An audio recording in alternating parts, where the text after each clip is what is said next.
Since 2007, our company is the participant of the Global Pact of the UN.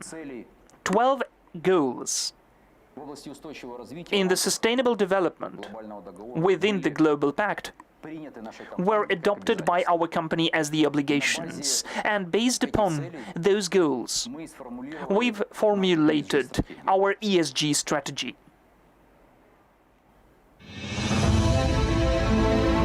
Человек всегда стремился создать комфортные условия для своего существования.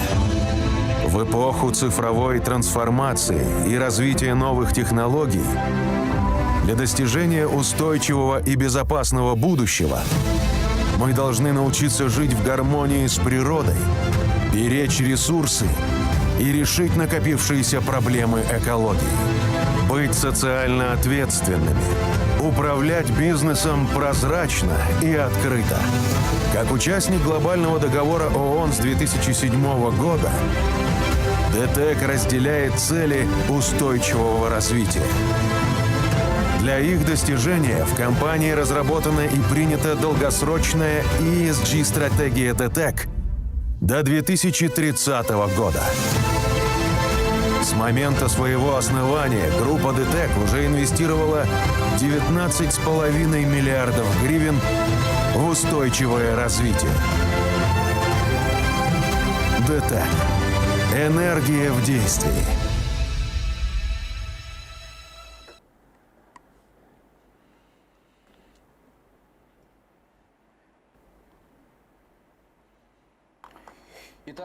So, in a nutshell, about the sense which we have in our ESG strategy, three components. The first one is environmental, the protection of the environment.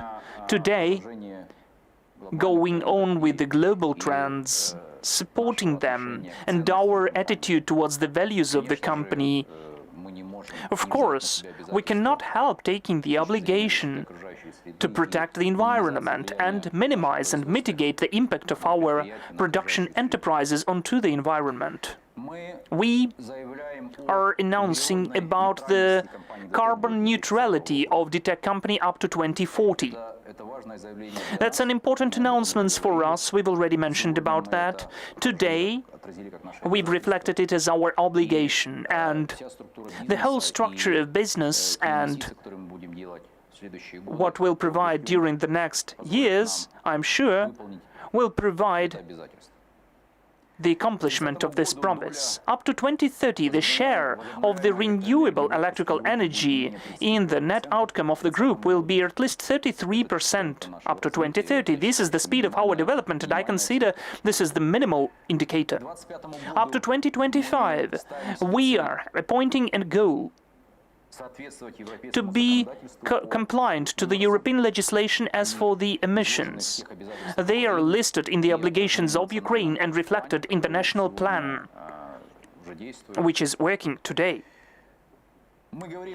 We are speaking about the initiative of the planting of 1 million trees up to 2030, and this initiative is what we are developing today. Unfortunately, the pandemic introduced its adjustments, but I think that since the next year, we will come back to this program. And what's important for me, that this strategy and those obligations were taken by the heads of all of our businesses. There were lots of discussions, there were calculations, and this is what's possible for us to do, to accomplish. Social development. First of all, it's about the relationship of the company with the society.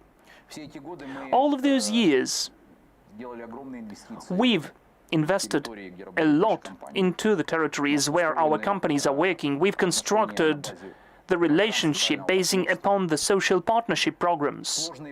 During the complicated times, whether it's war or pandemic, the company of DTEK and our production enterprises were always supporting the inhabitants who are living in the city-forming towns where we have our enterprises, stations or coal mines.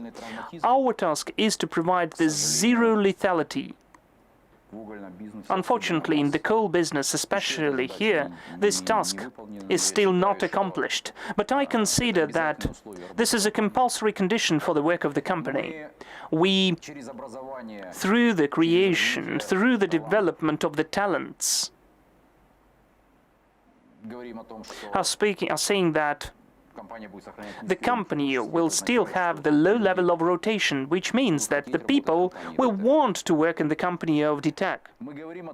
We are saying that DTEK will take an active part in the volunteers movement, in the studies and training of the volunteers, the organization of such movements, especially in the regions where we are present. Governance is, first of all, about the relationship between the company and our stakeholders. I can be sure that DTEK has one of the best practices, not only in Ukraine, on corporate governance, the governance of risk management and compliance, ethical behavior. I consider that the ethical code and the anti-corruption program, which is compulsory for all of the employees of our company, are working. There we've listed all of the principles, and there we've listed the requirements which cannot be violated by any of our employees. We would like to construct transparent, open business. We want to be correspondent and compliant to the best European standards. Because if we don't do that, then we won't be trusted by the investors or the society, and our plans and our programs won't be successful.